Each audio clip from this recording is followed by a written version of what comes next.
Hi, I'm Tyler Lunceford. I'm here at Bike Shed in Shoreditch to show you my Ducati bobber.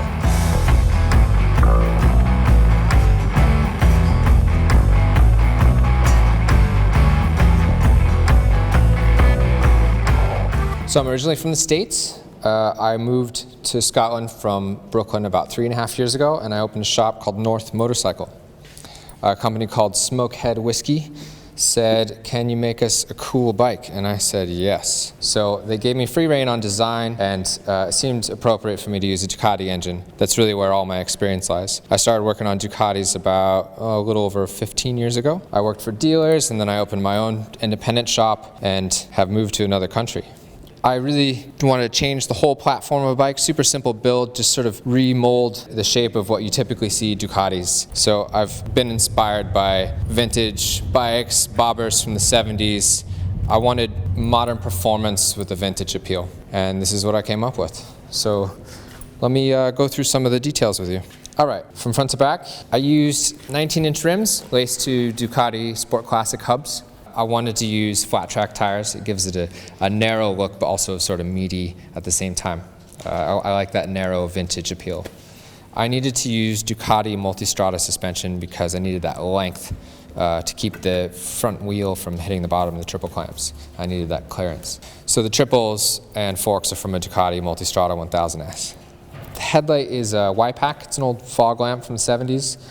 I had to make a lot of brackets and things. There are a lot of small handmade parts that just sort of get painted black and you don't notice them, but there's quite a bit of welding, quite a bit of custom parts here. I've got clip-ons. I wanted to keep it really tidy. I wanted to keep a really compact look.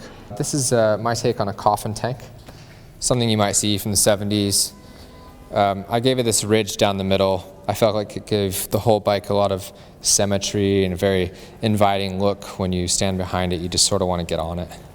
The frame is all handmade, bent steel tubing, a lot of notching and TIG welding. I wanted to retain the idea that the engine is a stress member of the frame like every Ducati, but give it a single backbone, sort of like an old bobber. I've changed the geometry of the bike. It still has the same steering angle as a Ducati Multistrada, but the important part was that I wanted to change where the rider sits in relationship to the engine. I wanted to move the seat sort of back behind the motor to give you that, that same feeling you would get when you're sitting on like a Harley. The engine is a S2R 1000 Monster motor. It is still 1000 cc. But I've given it a light and flywheel and a rebuild. There's no air box, you'll see, just air filters. Not a lot of room under the tank. I've machined the clutch engine case cover out so the whole basket is exposed. I like to utilize what Ducatis offer, and that's, you can run open timing belts, open clutch on a dry clutch. It just gives it a really raw feel, and you can see all the workings of it. You'll notice that the swing arm is moved back from the motor about, 8 centimeters or so. And the reason is I needed a place to put the battery, the electronics, but I also wanted to give the rider space to sit back here. The swing arm is from a GT 1000 Ducati, but I've modified the top of it to fit a monoshock, which is also from a Multistrada. So moving the swing arm back gave it a longer wheelbase, but you do sacrifice a bit of performance for aesthetics. But really, what it's all about for me is how the bike makes you feel when you ride it. And it feels really good. It's definitely different from any Ducati I've ever ridden. But it still has the same sort of power delivery as a Ducati, as you'd expect from a 1000 cc twin. The exhaust is handmade, just steel tubing. You would see exhaust like this on an old Harley flathead or something, this sort of style. I feel like it's a vintage look.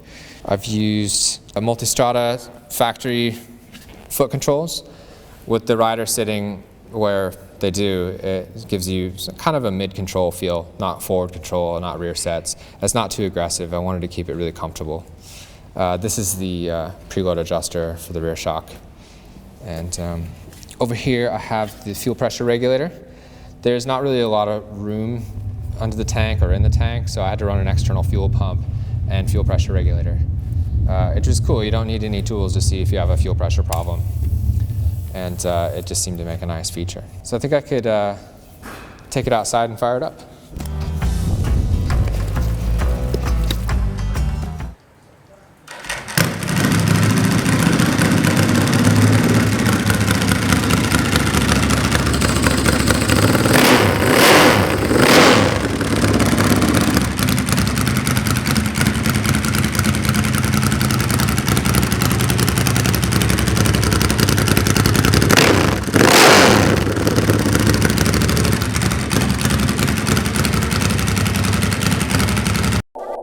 Don't forget to subscribe to the Bike Shed YouTube channel to see lots of video of bikes like this.